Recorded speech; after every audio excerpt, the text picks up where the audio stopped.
mengizinkan kita untuk memasuki satu tahun yang baru, saudara.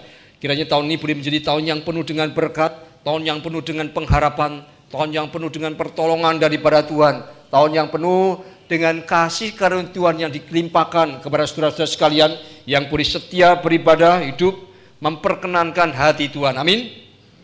Biarlah kita tetap memiliki satu optimisme di dalam Tuhan, saudara. Karena di dalam Tuhan ada satu pengharapan. Kita tidak gentar menghadapi masa depan, kita tidak menggentar menghadapi segala apapun yang menanti depan kita. Karena Tuhan bersama-sama dengan orang yang percaya kepada Dia, saudara. Saudara, hari ini kita akan bersama-sama merenungkan tema, saudara, tahunan kita, di mana selama 3 tahun, 2013, 2014, dan hari ini adalah tema untuk per 3 tahun, 2015. 2013 kita sudah merenungkan, saudara, dan kita sudah bergumul, kita boleh belajar tentang tema mengalami Tuhan, saudara. Lalu kemudian tahun kemarin, tema gereja kita apa? Mengalami apa, saudara? Mengalami kasih persaudaraan, saudara. Dan tahun ini kita akan bersama-sama belajar bagaimana mengalami sukacita pelayanan. Saudara, pada waktu pelayanan dengan sukacita digabungkan sepertinya tidak cocok. Pelayanan biasanya penuh penderitaan, penuh kesukaran, saudara. Sukacita kok sepertinya tidak cocok dengan pelayanan, saudara. Saudara, Rick Warren dalam bukunya Purpose Driven Life, dia pernah menulis dalam salah satu babnya, yaitu dia mengatakan kita dibentuk atau diciptakan untuk melayani, saudara. Saudara, dia mengatakan seperti itu, saudara, dalam membahas bagian bab kesekian. Kita ini dibentuk oleh Tuhan untuk melayani Dia, saudara. Itu adalah maksud daripada Tuhan membentuk saudara dan saya sebagai anak-anak Tuhan, saudara. Allah menciptakan setiap makhluk itu punya satu kalian khusus.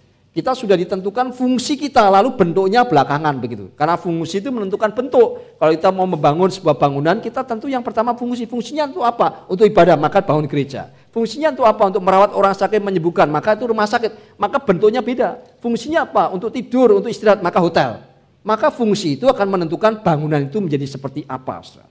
Demikian pula, Rick Warren mengatakan kita dibentuk untuk melayani, maka kita, saudara, fungsi sudah ditentukan oleh Tuhan kita untuk melayani, saudara. Dan kita ini buatan Allah, diciptakan dalam Kristus Yesus untuk melakukan pekerjaan baik. Melakukan pekerjaan baik itu apa? Yaitu melayani Tuhan, saudara. Nah, kita ini adalah handmade daripada Tuhan, saudara. Kita ini special edition, ya, special edition daripada karya daripada Tuhan. Kita bukan diproduksi secara massal, tidak, tetapi kita limited edition, special edition, saudara. Kita buatan yang khusus. Saudara dan saya adalah karya agung Allah yang dirancang untuk satu tujuan yang tidak ada duanya. Ya, Daud berespon, waktu dia menyadari ini, dia mengatakan, saudara, dia berespon dalam Mazmur 129, dikatakan sebab Engkaulah yang membentuk aku, dikatakan aku menuntut aku dalam kandungan ibuku, sebab kejadianku dahsyat dan ajaib, dikatakan. Ajaib apa yang kau buat dan jiwaku ini sungguh-sungguh benar-benar menyadarinya. Daud menyadari betapa ajaib kejadian dia, unik, saudara. Tidak ada duanya di dalam seluruh dunia ini. Karena Tuhan merancang setiap kita, saudara, untuk mencapai apa yang Tuhan berikan untuk kita tuju dalam hidup ini, saudara. Dan juga, saudara, Mazmur Daud juga mengatakan, saudara, di dalam kitabmu itu semuanya tertulis hari-hari yang akan kau bentuk sebelum dikatakan satu pun ada padanya itu terjadi. Itu artinya apa, saudara? Artinya Tuhan sudah membentuk, merencanakan kita di hari-hari depan kita. Sebelum itu kita alami, saudara. Artinya Allah peduli terhadap setiap detail di dalam hari-hari depan kita. Tidak ada satu kejadian pun, saudara, di masa depan kita, dalam hidup kita ini, yang tidak penting di mata Allah. Yang tidak, saudara, diperkirakan atau tidak ditetapkan oleh Allah. Allah tidak pernah terkejut, saudara, akan apa yang terjadi di masa depan. Allah bekerja memakai semuanya itu untuk membentuk kita bagi pelayanan, bagi kerajaan Tuhan, saudara. Itu yang dikatakan oleh Rick Warren, saudara. Maka hari ini kita boleh bersama-sama merenungkan tentang tema tahun ini, yaitu sukacita pelayanan. Apa yang maksudnya dengan sukacita pelayanan? Saudara, waktu kita melayani, apa maksudnya, saudara? Mari kita akan buka firman Tuhan dalam Filipi pasal yang kedua, ayat 12 sampai dengan ayat 18. Mari saya mengajak untuk kita membukanya. Yang pria membaca bersama dengan saya ayat genap, Filipi pasal 2 ayat 12, kemudian yang wanita, Filipi pasal 2 ayat 13 bergantian sampai ayat ke-18. Filipi pasal 2 ayat 12. Kalau sudah mendapatkan, saudara, pria membaca bersama dengan saya. Filipi pasal yang kedua ayat yang ke-12. Demikian firman Tuhan. Hai saudara-saudaraku yang kekasih, kamu senantiasa taat, karena itu tetaplah kerjakan keselamatanmu dengan takut dan gentar, bukan saja seperti waktu aku masih hadir, tetapi terlebih pula sekarang waktu aku tidak hadir. Wanita.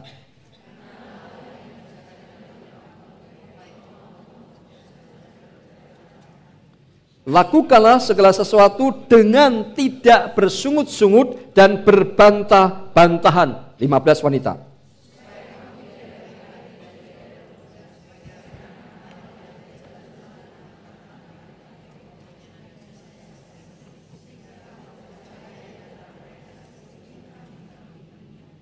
Sambil berpegang pada firman kehidupan, agar aku dapat bermegah pada hari Kristus, bahwa aku tidak percuma berlomba dan tidak percuma bersusah-susah.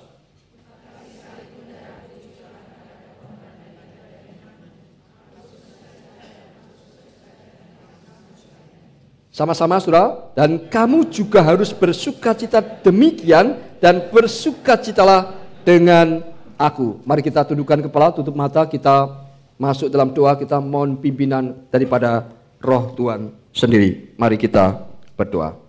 Bapa Surgawi, betapa kami bersyukur atas anugerah Tuhan di minggu pertama di tahun yang baru ini.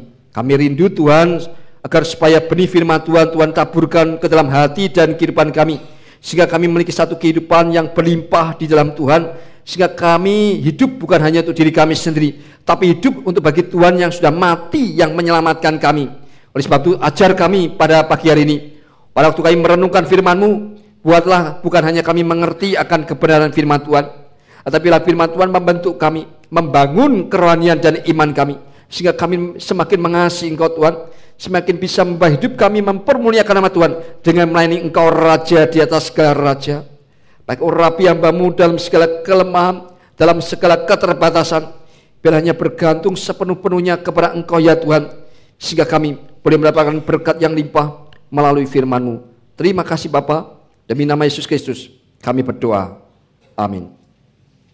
Saudara yang saya kasih dalam Yesus Kristus, saudara, apakah pelayanan itu, saudara? Apakah pelayanan itu, saudara, pengabdian kita atau panggilan Allah? Saudara? Sekali lagi, saudara, pelayanan itu apakah pengabdian kita atau panggilan Allah? Saudara? Saudara, ini dua hal antara pengabdian kita dan panggilan Allah. Nampaknya dua hal yang berkontradiksi, nampaknya dua hal yang tidak bisa saudara disatukan.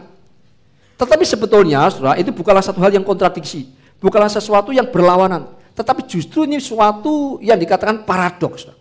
Karena pelayanan itu Alkitab mengatakan jelas ada panggilan Allah. Allah memanggil kita untuk melayani Dia. Saudara. Tadi dikatakan kita dibentuk, kita diciptakan, kita dipanggil untuk melayani Dia. Tetapi pelayanan juga adalah pengabdian kita. Saudara. Ada unsur di mana kita melihat itu butuh satu pengabdian daripada kita yang dipanggil. Setelah saya teringat akan kisah yang pernah saya baca tahun yang lalu, tahun 2013, akhir tahun 2013. Karena data yang terakhir itu yang saya baca itu tahun itu, tahun kemarin saya tidak menerima datanya lagi, berita lagi. Yaitu tentang apa? Yaitu kisah tentang abdi dalam Keraton Yogyakarta. Abdi dalam Keraton Yogyakarta pada waktu diwawancarai, berapa lama Pak kamu sudah mengabdi kepada Sultan Yogyakarta? Dia mengatakan saya sudah mengabdi kepada Kanjeng Sultan itu 32 tahun sejak masih muda. Lalu ditanya berapa gajimu? Dia mengatakan di setiap tahun itu ada tiga acara besar, namanya garebek gitu ya. Ada garebek, seingat saya garebek Maulud, garebek Syawal, garebek besar begitu ya.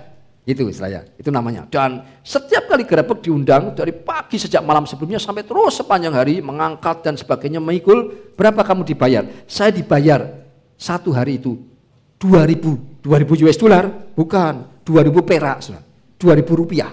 Jadi setahun 3 kali 2.000, 6.000 rupiah. Itu tahun kurang lebih Oktober 2013. Dikatakan, yang lain ditanyakan kalau itu per bulan berapa? Per bulan, yang lain sudah ditanyakan, sudah gajinya itu antara 50.000 sampai 200.000 per bulan. Sudah. Itu Oktober 2013. Tapi dia begitu mengabdinya luar biasa. Waktu dia ditanyakan apakah cukup uang segitu? Ya tidak cukup. Tetapi saya tahu ini pemberian daripada Kanjeng Sultan. Sudah didoakan. Jadi saudara, sampai dengan amplop-amplopnya dia simpan. Sebagai satu kecintaan dia, satu penghormatan dia. Dia bangga sekali saudara menerima saudara uang itu dari Kanjeng Sultan. Dan itu berlangsung bukan setahun 2 tahun sampai 32 tahun, itu tahun 2013. Kalau sekarang mungkin sudah berarti tambah kurang lebih 2 tahun. Sudah kita melihat di dalam zaman ini masih ada orang-orang yang bersedia mengabdi seperti itu. Karena rasa cintanya, rasa hormatnya, rasa bangganya kepada rajanya. Sesungguhnya sudah kita punya raja di atas segala raja. Raja semesta alam. Raja yang atas segala alam semesta ini. Yang kemuliaan kekuasaannya itu melampaui langit dan bumi, yaitu Yesus Kristus. Seharusnya saudara kita melampaui abdi dalam keraton Yogyakarta itu. Saudara. Di dalam kita mengabdikan hidup kita kepada Tuhan. Tidak memikirkan akan hal-hal lain, tidak memikirkan upah. Tetapi kita memikirkan bagaimana bisa menyenangkan Tuhan. Bagaimana saudara kita bisa sungguh menghormati Dia, mencintai Dia. Itulah pengabdian kita. Saudara, pelayanan itu adalah pengabdian kita. Tetapi juga adalah panggilan daripada Allah. Yang mendasari panggilan Allah dan respon kita adalah bagaimana kita mengabdi kepada Dia. Tapi Alkitab tidak berhenti pada 2 itu saja. Karena Alkitab juga mengajarkan pelayanan adalah pengorbanan kita. Di dalam Matius pasal yang 16, pada waktu Tuhan Yesus memanggil murid-muridnya, Tuhan Yesus berkata, setiap orang yang mau mengikut aku, dia pertama-tama harus menyangkal dirinya dan kemudian memikul salibnya, baru bisa mengikut aku. Berarti menyangkal diri dan memikul salib ini satu penderitaan. Jadi pelayanan adalah juga pengorbanan kita, saudara. Ada bagian yang akan kita pikul dalam hidup kita. Kalau kita sudah bisa menyangkal diri, baru Tuhan akan kasih kita memikul salib kita. Memikul namanya pikul, pasti ada beban. Memikul itu pada ada kesusahan, saudara. Namanya mikul. Kalau kita dipikul, kita bisa duduk ongkang-ongkang. Ya, bisa santai-santai. Ya, begitu, saudara. Tetapi kalau yang mikul pasti harus tenaga berat, saudara. Itu namanya memikul, saudara. Tapi Tuhan menjanjikan, saudara, bebanku itu enak ya dan ringan dikatakan oleh Tuhan. Kenapa? Karena kita rela menyangkal diri. Jadi sudah pelayanan adalah panggilan Allah. Pelayanan adalah pengorbanan kita, pelayanan adalah pengabdian kita juga, saudara. Ini 3 hal yang tidak perlu saudara saling dipertentangkan. Tetapi sesuatu yang bersama-sama, saudara. Itulah uniknya pelayanan seorang Kristen yang percaya kepada Kristus, saudara. Saudara yang saya kasih dalam Yesus Kristus, saudara. Maka pagi ini kita akan belajar bersama-sama bagaimana kita bisa mengalami sukacita pelayanan. Kalau kita berpikir sukacita pelayanan adalah pada waktu pelayanan itu semuanya lancar, semua yang kita inginkan terjadi, semuanya tidak ada pertentangan, saudara, maka selamanya kita tidak akan pernah bisa bersukacita dalam pelayanan. Kalau kita membaca seluruh kitab suci, Nabi dan para Rasul, saya percaya melayani Tuhan dengan sukacita, saudara. Tetapi kalau kita melihat kisah hidup mereka, ada banyak tantangan, ada banyak kesulitan, baik daripada dalam diri umat percaya sendiri orang Israel maupun dari luar, saudara. Ada banyak kesulitan, tantangan, persoalan, tetapi itu tidak menghilangkan sukacita di dalam kehidupan mereka. Rasul Paulus adalah salah satu rasul yang paling rajin memberitakan Injil. Dia Rasul Paulus yang mengatakan dia paling hina di antara para orang rasul. Dia yang paling menderita, mengalami begitu banyak kesulitan. Tetapi dia adalah rasul yang kalau kita membaca penuh dengan sukacita waktu melayani Tuhan. Artinya keadaan-keadaan luar tidak bisa mengganggu dia melayani Tuhannya dengan penuh sukacita. Tuhan Yesus teladan dalam pelayanan. Sehingga tahun ini pada waktu kita memikirkan tentang sukacita pelayanan, tahun ini kita akan belajar daripada Tuhan Yesus. Menjadi serupa dengan Kristus dalam pelayanan, saudara. Kita akan bersama-sama untuk mempelajari Injil Yohanes kali ini, saudara. Kita akan mengupas Injil Yohanes, belajar daripada pelayanan Tuhan Yesus, saudara. Bagaimana Tuhan Yesus melayani dengan penuh sukacita, walaupun tidak banyak Alkitab mengatakan Yesus bergembira. Malah ada dikatakan Yesus menangis, saudara. Waktu dia mau membangkitkan Lazarus, Yesus menangis, sedih dikatakan hatinya. Yesus juga menangis, saudara, waktu dia berdoa syafaat untuk Yerusalem, saudara. Tetapi di Alkitab ada dikatakan satu ayat.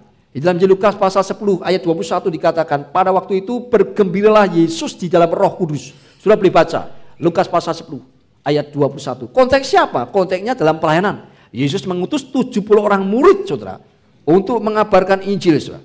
Dan diberikan kuasa oleh Tuhan Yesus. Lalu kemudian ada kota-kota yang menolak, kota-kota ada yang menerima, ada yang menolak. Maka Yesus mengecam, bukan hanya memberikan berkat, tetapi juga ternyata Yesus juga mengecam. Dia mengecam kota-kota yang tidak percaya kepada pemberitaan yang dia sampaikan bersama-sama dengan murid-muridnya. Dia mengecam Korasim, dia mengecam akan Betsaida. Kalau mujizat-mujizat terjadi di Tirus dan Sidon, maka hukuman pada zaman akhir lebih ringan Tirus Sidon daripada kota-kota di dalam Israel sendiri, jadi Korasim dan Betsaida. Jadi waktu melayani dengan kuasa Tuhan, tetap ada yang menolak, ada yang menerima, saudara. Tetapi itu tidak menghilangkan kemudian saudara akan kehilangan sukacita dalam melayani. Murid-murid kemudian dikisahkan kembali kepada Tuhan Yesus. Lalu kemudian Tuhan Yesus, saudara, ayat ini muncul. Pada waktu itu Yesus bergembira dalam Roh Kudus. Apa yang menyebabkan Yesus bergembira? Bergembira bukan karena keberhasilan result daripada pelayanan. Kalau itu yang terjadi, dia patut bersedih karena ada banyak kota yang menolak pelayanan murid-muridnya. Saudara. Tidak, tetapi kalau sudah membaca, itu konteksnya konteks di dalam kedaulatan Allah. Nah, pada waktu itu Tuhan Yesus bergembira dalam Roh dan dia berdoa, mengucap syukur kepada Bapa kalau engkau menutup hal ini, menyembuhkan ini daripada orang-orang bijak, orang-orang besar, orang pandai, tapi engkau menyingkapkan ini bagi orang-orang kecil. Jadi bicara tentang kedaulatan daripada Allah. Maka kalau kita melayani mengerti kedaulatan daripada Allah, saudara, kita tidak akan pernah kehilangan sukacita. Meskipun resultnya, hasilnya sepertinya tidak ada satupun yang menerima, tetapi kita tahu kita merasakan kedaulatan daripada Allah, maka di situ kita akan mengalami sukacita yang sejati daripada Tuhan, saudara. Ini inti, saudara, daripada rahasia pelayanan daripada Tuhan Yesus bersama-sama dengan murid-muridnya, saudara. Karena kemudian murid-murid dikatakan Tuhan Yesus, kau jangan bersukacita oleh karena engkau mengusir setan-setan dengan kuasa. Kau jangan bersukacita karena engkau melakukan mujizat punya kuasa yang besar. Tetapi bersukacitalah kalau namamu tercatat di surga. Ini bicara tentang apa? Tentang kedaulatan Allah, saudara. Kalau melakukan mujizat, pelayanan yang berhasil, itu hanya bersifat sementara. Tetapi kalau nama tercatat di surga, itu adalah bersifat kekal, saudara. Kedaulatan Allah yang kekal. Maka kalau kita melayani, kita melihat sampai ke tahta Allah yang kekal, kita tidak akan pernah kehilangan semangat melayani Tuhan. Apapun yang terjadi di dalam lingkungan sekitar kita, kesulitan dalam pelayanan kita, karena kita melihat yang kekal itu, namamu tercatat di surga, bersukacita. Kau berhasil dalam pelayanan di padang manusia melakukan mujizat, jangan bersukacita, kata Tuhan Yesus Kristus. Itu yang mendasari akan pelayanan kita sehingga kita bisa bersukacita. Mari kita masuk ke dalam tahta Allah yang kudus. Mari kita mohon Tuhan menaikkan kita sehingga kita menyaksikan tahta Tuhan yang begitu agung. Tuhan mengatakan bersukacitalah kalau namamu tercatat di surga. Itu yang kekal, yang tidak bisa, saudara, digoncangkan oleh peristiwa apapun yang ada di dalam dunia ini. Oleh sebab itu mari pagi hari ini kita akan belajar bagaimana, saudara, kita melihat antara panggilan Allah dan pengabdian kita, respon kita, saudara, bagaimana kita menerima panggilan Allah untuk melayani. Orang yang percaya itu adalah orang yang meresponi ucapan syukurnya atas keselamatan yang diberikan Tuhan dengan melayani. Melayani tidak mesti harus menjabat sebuah jabatan, saudara. Tapi melayani dalam membawa hidup kita ini seturut kehendak Tuhan, saudara. Untuk memberitakan akan kabar baik itu. Supaya apa? Supaya kita bisa diangkat ke dalam tahta yang kekal itu. Nama tercatat di surga, bersukacitalah. Saudara, dalam Filipi pasal yang kedua kita melihat, saudara, bahwa apa yang dinyatakan oleh Rasul Paulus di sini, saudara. Di ayat 13 dikatakan Allah yang mengerjakan di dalam kamu baik kemauan maupun pekerjaan menurut kerelaannya. Jadi Allah yang mengerjakan di dalam kita, saudara. Allah yang bekerja dalam kita. Lalu kalau kita pikir kalau Allah yang bekerja, bagian kita ini apa? Ada atau tidak bagian kita? Kalau pelayan itu panggilan Allah, bagian kita apa? Ini bicara tentang pengabdian kita. Maka ayat 12 mengatakan karena itu tetaplah kerjakan keselamatanmu dengan takut dan gentar. Bukan saja seperti waktu aku tidak hadir, tetapi juga terlebih lagi pada waktu aku tidak hadir. Nah, saudara, ini dikatakan tetaplah kerjakan keselamatanmu dengan takut dan gentar. Saudara, waktu kita membaca ini, apakah ayat ini mengajarkan bahwa keselamatan itu adalah sesuatu yang harus kita kejar? Sesuatu yang harus kita kerjakan supaya kita memperoleh keselamatan itu, saudara. Kalau dikatakan tetaplah kerjakan keselamatanmu dengan takut dan gentar. Saudara, kalau pengertiannya seperti itu, saudara, maka hal ini akan bertentangan dengan bagian kitab suci yang lain, saudara, yang menyatakan bahwa keselamatan itu bukan hasil perbuatan baik kita, tetapi keselamatan itu adalah kasih karunia Allah melalui iman kepada Yesus Kristus, saudara. Saudara, saya akan mengajak saudara membaca 3 bagian Alkitab. Yang pertama Efesus pasal 2 ayat 8 sampai 9. Efesus pasal 2 ayat 8 9 mengatakan, saudara, sebab karena kasih karunia kamu diselamatkan oleh iman, dikatakan. Itu bukan hasil usahamu, tetapi pemberian Allah. Itu bukan hasil usahamu, jangan ada orang yang memegahkan diri. Lalu Roma Dalam surat Roma pasal 3 ayat 24 juga dikatakan, dan oleh kasih karunia telah dibenarkan dengan cuma-cuma karena penebusan dalam Kristus Yesus. Roma 3 ayat 28 juga mengatakan manusia dibenarkan oleh iman. Jadi jelas sudah melalui surat Efesus pasal yang kedua dan Roma pasal yang ketiga, saudara, keselamatan itu sepenuhnya 100% itu karya daripada Allah, diberikan secara cuma-cuma kepada kita, sedikit pun tidak ada saudara andil perbuatan dan usaha manusia. 100% itu karunia Allah. 100% itu adalah anugerah daripada Tuhan yang diberikan melalui iman. Nah, saudara, waktu kita baca surat Filipi, lalu surat Roma dan kemudian surat Efesus tadi, saudara, kita pikir kok ini Filipi bicaranya beda, kok mengatakan tetap kerjakanlah keselamatanmu dengan takut dan gentar. Saya mau tanya, saudara, ketiga surat ini, surat Filipi, surat Efesus, surat Roma, ditulis siapa, saudara? Siapa yang menulis, saudara? Rasul Paulus. Saudara, tahukah siapa Rasul Paulus? Rasul Paulus adalah seorang Farisi dari suku Benyamin yang sangat ketat memelihara Taurat. Dia Farisi dan dari sekolah Gamaliel, itu yang paling keras, saudara. Yang paling terkenal, paling keras dalam menjaga akan hukum-hukum Tuhan. Orang Farisi, orang yang sangat teliti, sangat detail, sangat akurat, sangat logis di dalam tulisan-tulisannya. Karena Rasul Paulus adalah orang Farisi, maka saudara sangat mustahil, tidak mungkin saudara kalau tulisannya itu saling kontradiksi. Itu tidak mungkin. Karena dia begitu detailnya sebagai seorang Farisi. Sehingga tidak mungkin di dalam surat ini dia mengajar A, di surat lain dia mengajar non A, berlawanan, tidak. Tidak mungkin. Tidak mungkin berkontradiksi di dalam ajaran-ajarannya. Karena dia seorang Rasul Paulus, seorang Farisi. Seorang ahli Taurat. Lalu bagaimana saudara kita bisa memahami akan apa yang dimasukkan oleh Rasul Paulus? Saudara, maka kita perlu perhatikan lebih sungguh-sungguh maksud daripada ayat ini. Saudara. Ayat 12, saudara perhatikan sekali lagi saya bacakan. Hai saudara-saudaraku yang kekasih, kamu senantiasa taat, karena itu tetaplah kerjakan keselamatanmu dengan takut dan gentar. Saudara, kata mengerjakan ini saudara memakai kata dalam bahasa Inggris work out. Work out bukan work for. Kalau work for yaitu mengerjakan untuk mendapatkan keselamatan. Tapi kalau work out mengerjakan keselamatan yang sudah diperoleh. Ya, ayat 13 dikatakan juga ada kata kerja mengerjakan. Ayat 13 dikatakan karena Allah yang mengerjakan di dalam kamu. Allah yang mengerjakan di dalam kamu, kata mengerjakan di sini ada work in. Jadi Allah yang mengerjakan work in di dalam kita sehingga kita bisa work out apa yang sudah dikerjakan Allah dalam diri kita. Kita bisa work out karena Allah sudah work in di dalam kita, saudara. Karena Allah mengerjakan di dalam kita, maka apa yang ada di dalam kita yang sudah Allah kerjakan itu akan menjadi satu sumber yang keluar dari diri kita untuk mengerjakan keselamatan itu. Apa artinya, saudara? Ini berarti keselamatan yang kita peroleh sebagai hasil karya kerja daripada Allah itu akan mendorong kita untuk menunjukkan keselamatan itu. Dengan apa? Dengan cara melayani Tuhan dengan takut dan gentar. Oleh sebab itu maka saudara ini menjadi satu hal yang sangat logis. Orang yang percaya sungguh-sungguh adalah orang yang tidak bisa tidak melayani. Karena Allah sudah bekerja dalam dirinya. Kalau Allah tidak bekerja dirinya berarti dia tidak diselamatkan. Karena Allah bekerja dalam dirinya, maka apa yang Allah kerjakan dirinya akan mendorong dia, saudara, untuk menunjukkan keselamatan itu dengan melayani Tuhan, saudara. Maka hal yang sangat lucu sekali kalau orang Kristen, saudara, tidak pernah mengambil pelayanan dalam kehidupannya, saudara. Berdasarkan prinsip daripada apa yang ditulis oleh Rasul Paulus dalam surat Filipi itu, maka itu tidak mungkin, saudara.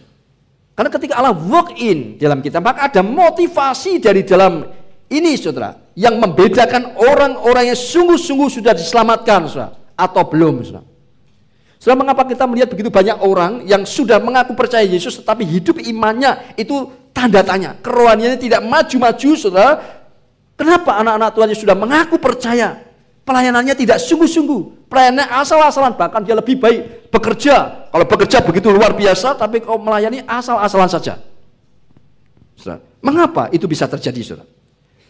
Lalu yang kedua, bagi kita yang melayani, mengapa pelayanan kita itu kadang-kadang, saudara, begitu semangat, tetapi kadang-kadang semangatnya redup, kehilangan kesungguhan melayani, tidak konsisten. Mengapa, saudara? Mengapa kita tidak bisa melayani Tuhan terus-menerus, saudara, dengan konsisten, terus menerus seumur hidup kita, saudara. Mengapa, saudara? Itu yang menjadi pertanyaan yang nanti akan kita jawab. Setelah pertanyaan ini akan kita jawab pada waktu kita kembali merenungkan ayat 12 ayat yang penting. Ayat 12 dikatakan dalam kalimat yang mengatakan tetaplah kerjakan keselamatanmu dengan takut dan gentar, dikatakan bukan saja seperti waktu aku masih hadir, tetapi terlebih pula sekarang waktu aku tidak hadir. Saudara, ayat ini bicara tentang apa? Ini bicara Rasul Paulus memberikan nasihat kepada jemaat Filipi, kau giat ya mengerjakan jangan hanya pada waktu aku hadir, tapi waktu aku tidak hadir seperti sekarang kau tetap harus giat. Saudara, ini bicara tentang apa? Saudara, bicara tentang self motivated, motivasi diri dari dalam, saudara. Paulus mengharapkan dia hadir atau dia tidak hadir, dia mengharapkan jemaat Filipi tetap mengerjakan keselamatan itu dengan takut dan gentar, tetap melayani dengan semangat, saudara. Ini yang disebut sebagai self motivated, yaitu motivasi dari dalam. Kalau kita punya pegawai, kita punya staf, saudara, justru kita nilai dia bekerja baik atau tidak, justru pada waktu kita tidak ada. Kalau waktu kita, wah dia kelihatan melakukan banyak kesibukan, waktu tidak ada. Dia bolos, dia pulangnya, datanya siang, pulangnya pulang dulu, dan kemudian tidak mengerjakan apa-apa, tidak efisien sama sekali, tidak efektif sama sekali. Berarti dia hanya mau menyenangkan kalau di depan kita.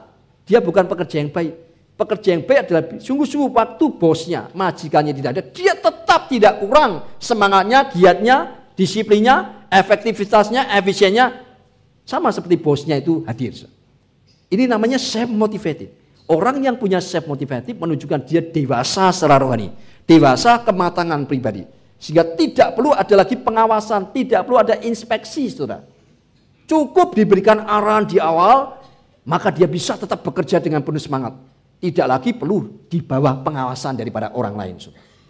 Saudara, tadi waktu kita menanyakan dua pertanyaan, mengapa begitu banyak orang yang mengaku percaya Yesus tapi hidupnya tidak meningkat, dan mengapa pelayanan kadang-kadang kita penuh semangat, kadang-kadang kita loyo. Jawabannya adalah karena tidak adanya self motivated ini di dalam diri kita, saudara. Karena kita biasanya hanya bisa giat kalau ada stimulan dari luar, kalau ada perangsang daripada luar, saudara. Kalau ada pendorong daripada luar, baru kita giat. Kalau tidak, maka kemudian kita menjadi loyo. Kita butuh, saudara, seringkali diawasi. Tidak ada mengawasi, baru kemudian kita loyo, saudara. Karena self motivated itu tidak ada, saudara, di dalam diri kita. Yang ada dimotivasi terus daripada luar. Ini sering terjadi pada anak-anak Tuhan, saudara. Tetapi kalau seorang pelayan Tuhan itu memiliki motivasi daripada dalam ini, maka dia tidak akan dipengaruhi oleh lingkungan luar. Meskipun lingkungan tidak bersahabat, meskipun yang datang sedikit, meskipun ada ucapan-ucapan yang menyinggung, meskipun ada sikap yang mengecewakan, tetapi semuanya itu tidak akan mempengaruhi semangat konsistensinya dia melayani Tuhan. Saudara, ini baru namanya hebat, saudara. Ini namanya pelayan Tuhan yang sejati. Saya rindu saudara-saudara sekalian dan kita semua memiliki akan semangat yang seperti ini, saudara. Kita sungguh bisa mengacungkan topi terhadap tim Basarnas dan semua tim yang mereka bekerja sampai malam tahun baru pun, ketika orang-orang mungkin di antara mereka sudah merencanakan menghabiskan akan akhir tahun dengan banyak acara, kembang api, pesta kembang api, makan-makan, mereka tetap bekerja, saudara, berusaha mencari korban dan mencari akan puing-puing pesawat Air Asia yang jatuh itu. Saudara, kita orang Kristen harus melampaui itu. Waktu kita melayani Tuhan, waktu kita bekerja di Tuhan, kita harus melampaui seperti itu. Waktu kita bekerja dalam perusahaan, kita menjalankan akan tugas dan pekerjaan kita, kita harus melampaui akan orang-orang tidak percaya ini, saudara. Karena kita adalah anak Tuhan, karena kita memiliki firman Tuhan, memerintahkan kita untuk memiliki self motivated seperti ini. Saya rindu setiap kita memiliki hal ini. Saya ingin saudara menemukan akan hal ini melalui kebenaran firman Tuhan di awal tahun baru 2015 ini, saudara. Saudara, mengapa kita tidak bisa mengerjakan keselamatan kita itu dengan takut dan gentar, saudara? Saudara, oleh sebab itu bagaimana kita mengerjakan keselamatan kita dengan takut dan gentar? Jawabannya itu satu, yaitu dengan melayani Tuhan. Karena konteks pada waktu Rasul Paulus menuliskan ini dalam Filipi pasal 2 itu konteksnya melayani, saudara. Ayat 14 dikatakan, lakukanlah segala sesuatu. Lakukan apa ini segala sesuatu? Ini konteksnya adalah melayani. Konteksnya konteks pelayanan, saudara. Jadi mengapa melayani? Kita melayani Karena itulah cara kita ini mengerjakan keselamatan kita dengan takut dan gentar kepada Tuhan. Dan Paulus melanjutkan dengan menunjukkan bagaimana seharusnya kita melayani yang takut dan gentar itu kepada Tuhan. Apakah kita melayani dengan kita gentar-gentar takut-takut? Bukan, saudara. Kita takut kepada Tuhan itu bukan kita takut kepada setan, takut kepada orang jahat, itu beda. Takut akan the fear of the Lord, saudara. Satu gentaran oleh karena ketajudan akan kuasa, kemuliaan, cinta kasih, kelimpahan Tuhan, saudara. Kesucian daripada Tuhan yang membuat kita melayani tidak boleh sembarangan, saudara. Yang membuat kita melayani dengan rasa hormat, rasa gentar, rasa cinta kasih yang meluap-luap, semangat yang tidak pernah padam, saudara. Itu artinya melayani dia dengan takut dan gentar. Lalu bagaimana, saudara? Saudara, ini inti bagaimana kita melayani bisa sukacita. Sukacita di dalam pelayanan, saudara. Yang tidak pernah kita loyo, tidak pernah, saudara, kita patah semangat. Meskipun banyak tantangan, banyak kesulitan yang dihadapi di dalam kehidupan iman percaya kita. Yang pertama dikatakan, melayani dengan tidak bersungut-sungut. Ayat 14 dikatakan, lakukanlah semuanya itu dengan tidak bersungut-sungut. Ini intinya, saudara. Jangan pernah sekali-sekali kita melayani dengan bersungut-sungut, saudara. Walaupun kita melayani yang sama, jika kita bersungut-sungut, maka saudara itu tidak akan membawa sukacita bagi yang kita layani. Kalau kita punya pegawai, kita punya orang bantu kita, memang dia mengerjakan apa yang kita perintahkan. Tetapi kalau dia sambil melayani mengerjakan dia sungut-sungut, saudara, itu suasana akan buyar semuanya, saudara. Itu tidak akan membawa sejahtera dan kita berpikir lebih baik tidak usah saja daripada mengerjakan tapi sungut-sungut, saudara. Apa kita pikir kalau kita melayani Tuhan sambil sungguh-sungguh Tuhan akan berterima kasih kepada kita? Tuhan akan senang? Pasti Tuhan tidak akan senang, saudara. Karena sepertinya apa yang dia perintahkan itu sesuatu berat, beban berat yang menindih kita, sesuatu yang begitu menyiksa kita sampai kita bersungguh-sungguh melakukannya. Bersungguh-sungguh itu berarti, saudara, kita kehilangan kerelaan menyangkal diri. Mengapa bersungguh-sungguh? Mengapa mengeluh?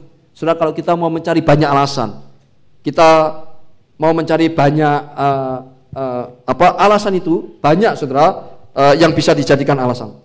Tetapi sungguh-sungguh itu menunjukkan kita tidak tahu apa arti melayani Tuhan, saudara.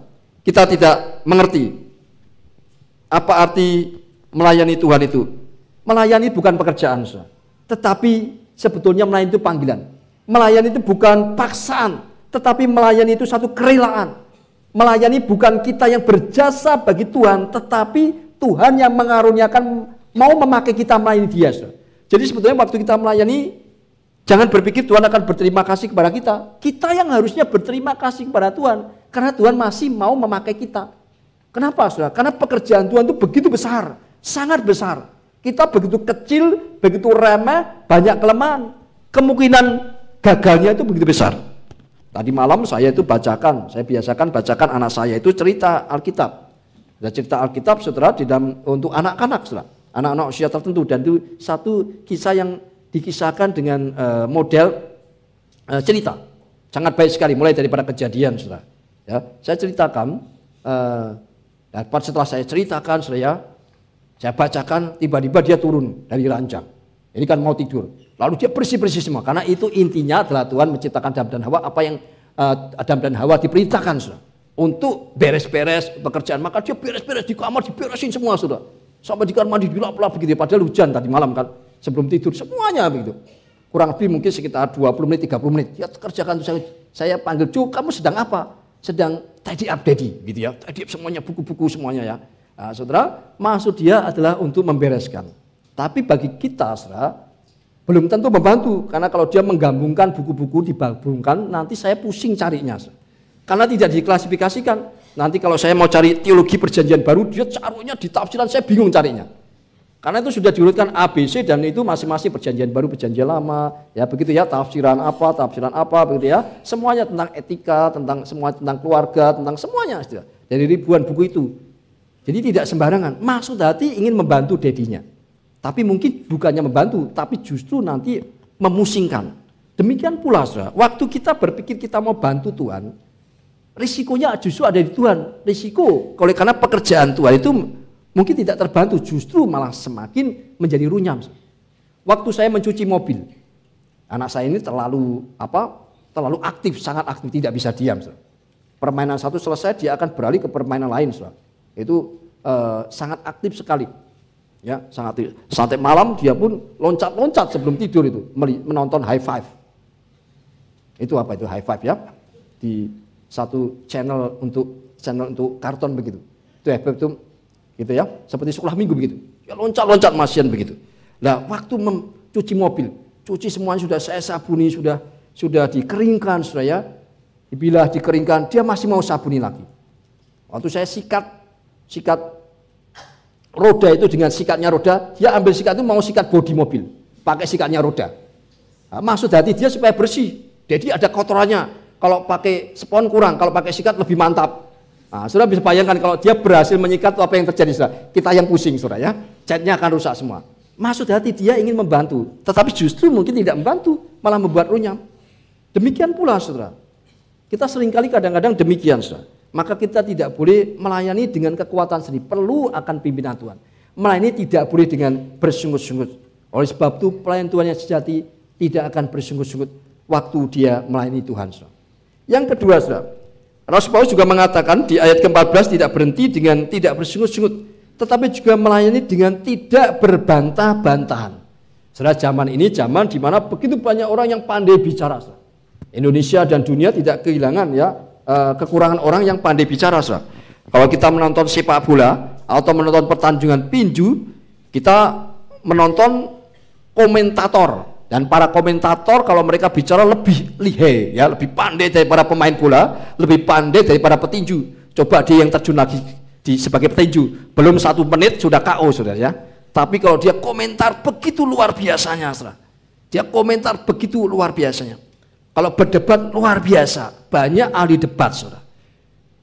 Tapi masalah hidup tidak hanya bisa selesaikan dengan perdebatan, justru malah semakin rumit hidup kalau coba selesaikan dengan perdebatan, saudara.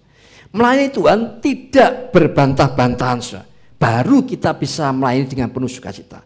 Melayani artinya mengerjakan apa yang Tuhan kehendaki dalam hidup kita.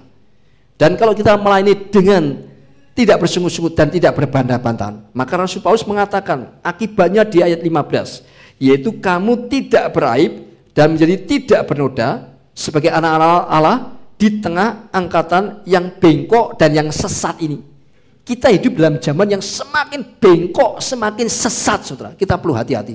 Banyak orang yang tidak lagi mengerti, saudara, apa nilai kekudusan daripada yang diajarkan Alkitab. Kita melihat begitu banyak gereja-gereja yang melegalkan perkawinan sesama jenis. Pria dengan pria, wanita dengan wanita dinikahkan di gereja, saudara. Dan itu masih menyebut gereja Tuhan. Begitu banyak anak-anak muda, anak-anak remaja yang tidak mengerti pentingnya nilai virginitas itu. Karena lingkungan sekitar begitu rusak, saudara. Hati-hati kalau kita punya anak-anak yang sampai sekolah luar negeri, sehingga mereka tidak mengerti arti daripada kesucian itu, saudara. Itu kita hidup dalam zaman yang semakin bengkok, yang semakin sesat ini. Kita perlu berhati-hati di dalam hal ini, saudara. Oleh sebab itu, saudara, maka Rasulullah mengatakan, waktu kita melayani tidak bersungguh-sungguh, tidak berbantah-bantahan, maka hasilnya engkau akan tidak beraib, tidak bercacat di tengah-tengah angkatan yang bengkok dan yang sesat ini. Bahkan kamu bisa percaya di antara mereka seperti bintang-bintang di dunia. Mari saudara kita menjadi saudara anak-anak Tuhan yang memancarkan terang itu, cahaya-cahaya itu. Waktu kita melayani dengan penuh sukacita, tidak bersungguh-sungguh, tidak berbantah-bantahan, saudara. Dan itu hanya bisa kerjakan bersama-sama. Lalu selanjutnya yang ketiga, saudara. Yang ketiga, bagaimana kita bisa melayani dengan sukacita, saudara? Yaitu ayat ke-16 dikatakan sambil berpegang pada firman kehidupan. Artinya melayani dengan mengandalkan firman Tuhan, saudara. Kalau kita melayani dengan mengandalkan firman Tuhan, maka itu artinya kita tidak melayani mengandalkan talenta kita. Kita tidak melayani mengandalkan bakat kita, mengandalkan uang kita, tidak, mengandalkan kekuasaan kita. Kita tidak melayani mengandalkan pengalaman kita, tetapi melayani mengandalkan firman Tuhan, saudara. Sehingga firman Tuhan itu kalau kita andalkan, maka kita tidak akan pernah percuma dalam pelayanan. Karena kita mengatakan bahwa aku tidak percuma berlomba dan tidak percuma bersusah-susah. Sudah sungguh sangat sesuatu hal yang menyedihkan. Kalau kita melayani kemudian Tuhan mengatakan percuma semua susah payahmu itu. Kenapa? Karena kita tidak melayani dengan berpegang pada firman. Tetapi orang yang melayani berpegang pada firman, saudara, maka Tuhan mengatakan engkau tidak akan percuma bersusah-susah melayani. Semua pengorbananmu, semua kesulitanmu, semua usahamu tidak akan percuma kalau engkau melayani dengan berpegang dan mengandalkan pada firman Tuhan, saudara. Itulah yang bisa membuat kita sukacita melayani, saudara. Yang terakhir, saudara, ayat yang ke-17. Ayat 17 mengatakan, tetapi sekalipun darahku dicurahkan pada korban dan ibadah imanmu, Paulus berkata, aku bersukacita dan aku bersukacita dengan kamu sekalian. Ayat 18, dan kamu juga harus bersukacita demikian dan bersukacitalah dengan aku. Saudara, di sini 4 kali ada kata sukacita. Siapa yang menulis? Paulus. Dalam keadaan apa? Dalam keadaan di penjara, menunggu eksekusi untuk kematiannya, saudara. Tetapi dia mengatakan, aku bersukacita dan kamu harus bersukacita, sampai 4 kali. Kenapa? Oleh karena Rasul Paulus bisa mengatakan itu karena dia melayani dengan satu prinsip, melayani meskipun, bukan melayani jikalau. Kalau melayani jikalau itu berarti menuntut syarat. Waktu syarat-syarat itu tidak terpenuhi maka tidak ada sukacita. Tetapi Paulus mengatakan dengan satu prinsip, saya melayani sekalipun atau meskipun saya di penjara, meskipun saya menderita, meskipun saya dianiaya, tapi saya tetap melayani dengan sukacita. Saudara, kita bisa melayani dengan sukacita kalau kita punya prinsip seperti Rasul Paulus, melayani meskipun. Artinya meskipun di belakangnya itu pasti sesuatu yang kurang, sesuatu yang mungkin secara manusia, saudara, itu tidak menyenangkan. Meskipun sesuatu yang mungkin, saudara, itu bukannya 0 tapi di bawah 0, negatif. Sesuatu yang minus bukan sesuatu yang plus, saudara. Itu meskipun diikuti kata-kata, saudara, yang menunjukkan hal yang demikian. Tetapi itu tidak mengurangi semangat Rasul Paulus melayani. Bahkan di penjara menunggu eksekusi pun dia mengatakan, aku bersukacita meskipun darahku ini sudah mulai dicurahkan sebagai korban imanmu. Saudara, melayani tidak tergantung daripada lingkungan, tidak tergantung daripada keluarga, pekerjaan, bisnis, bahkan harga diri, saudara. Paulus meskipun di penjara, tetap dia bisa melayani dengan sukacita. Bagaimana dengan kita, saudara? Kalau tahun lalu kita belum sempat melayani, tahun ini maukah saudara melayani? Mungkin tidak setiap kesempatan Tuhan berikan kepada kita, saudara. Ada momen-momen di mana, saudara, Tuhan berikan kepada kita kesempatan. Kadang kalau sudah lewat itu tidak akan bisa terulang lagi. Saudara, momen itu bukannya sekedar kairos, tapi kronos yang dipadatkan itu menjadi satu kairos, saudara. Mungkin kita berpikir saya masih muda, saya masih usia 34 tahun, masih separuh, masih ada puluhan tahun. Itu kronos. Tapi kemudian pada waktu kita divonis mungkin satu penyakit, mau katakan umurmu tidak lebih 1 bulan, tiba-tiba kronos kita yang puluhan tahun menjadi kairos, menjadi sempit. Waktu saya tinggal 1 minggu, waktu saya tinggal 7 hari, tiba-tiba itu artinya, saudara, momen itu kronos yang disempitkan. Baru kita sadar waktu kita tidak banyak. Waktu yang sisa menjadi satu kairos, momen yang tidak akan bisa lewat, saudara. Saya berharap saudara tidak mengalami hal itu. Tapi saya hanya mau menjelaskan, saudara, kronos yang kita pikir begitu panjang itu bisa-bisa menjadi padat, menjadi kairos, karena kita berpikir waktu saya tidak banyak. Kita masuk tahun 2015 baru 4 hari. Hari ini tanggal 4. Jangan berpikir ada begitu banyak panjang waktu-waktu yang ada di depan kita. Mari kita hargai setiap waktu, momen yang kesempatan. Kalau Tuhan masih memberikan kesempatan kita, memanggil kita untuk melayani, mari kita melayani Dia dengan sungguh-sungguh, saudara. Mari kita bagikan hidup kita bagi kerajaan Allah, bagi orang lain, untuk melayani dengan sukacita. Jangan tunggu sampai semua masalah hidup kita beres, semua yang kita impikan tercapai, baru kita melayani Tuhan. Sampai kapanpun tidak akan bisa, saudara. Tapi mari, saudara, meskipun saudara ada ini dan itu, aku tetap mau melayani Engkau, Tuhan. Aku tidak menunggu semua masalahku, persoalanku beres baru aku melayani. Tapi aku mau kondisiku ini sebagaimana adanya aku saat ini, aku mau melayani Engkau, Tuhan. Melayani dengan sukacita, dan segala persoalanku tidak bisa merampas sukacita yang Engkau berikan kepada orang yang melayani Tuhan dengan hati yang sungguh-sungguh. Saudara, maukah kita menjadikan tahun ini tahun kita melayani Tuhan? Aku dan keluargaku dan seisi rumahku melayani Tuhan. Saya sungguh terharu kalau satu keluarga semuanya melayani Tuhan, saudara. Satu hal yang indah sekali. Kalau Tuhan membentuk satu keluarga semuanya melayani Tuhan, itu suatu hal yang sangat menggetarkan hati. Dan saya percaya sungguh menyenangkan hati Tuhan. Mari saudara, mumpung masih di awal tahun, kita boleh bertekad, Tuhan, tahun ini jadikan tahun di mana aku melayani Engkau, terus melayani dengan setia sampai akhir hidup saya. Maukah saudara? Maukah saudara? Mari kita tundukkan kepala, kita masuk di dalam doa.